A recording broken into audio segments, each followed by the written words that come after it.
getting back into the groove of things.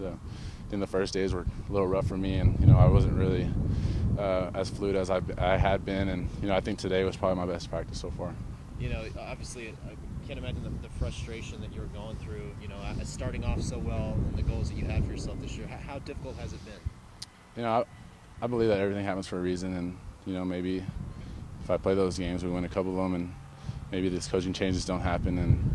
And I feel like it was really frustrating for me, but now I see the brighter side of the future. So I think it was a blessing in disguise, honestly. So that means you're pretty excited for this Kingsbury coming in. Oh yeah, I think one thing we're missing around here was swagger, and swagger's kind of a misleading word. And going into game days, I felt like the team was not as excited as it should have been, and I felt like we went through the motions a lot. And I think that probably, like especially OU, you can kind of tell that we just weren't into it. And I feel like he's going to bring something to the table just by the way he talked to us in the first team meeting. Have you and the underclassmen talked about how important it is to win for these seniors and send them out the right way? Oh yeah, that's why I've been really rushing out to get back and playing.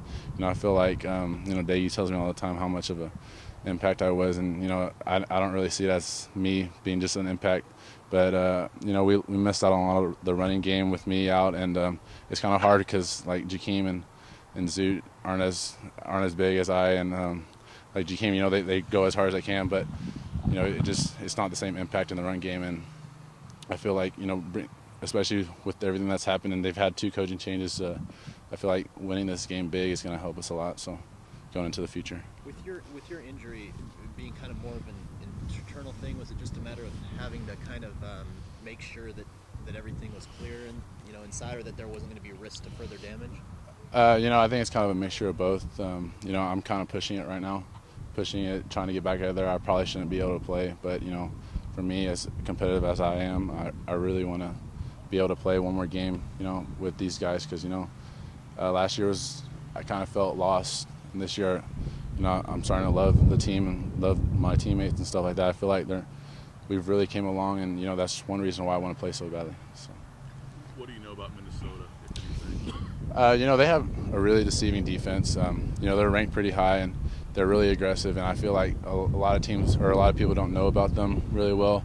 But they're going to come out and they're going to play, and I'm sure that they think that everything that's going on is going to kind of be a distraction for us. But we're going to come out and we're going to be ready for sure. And I think with these interim coaches, I think a lot of guys want to play for Coach Thompson especially. So you're close with Michael. What has kind of been his idea of Coach Kingsbury, and obviously the success he's had with quarterbacks? Oh, we talked about it yesterday, and he kind of said the same thing. But he really wanted his old coach to be here. But I feel like with Coach Kingsbury and me and him both ultimately agreed that he really brought the fans back together, and I think that was part of the biggest part, because there's always been a divide with that, and I feel like with Coach Kingsbury back, this place is going to be one of the toughest places to play in this nation. So.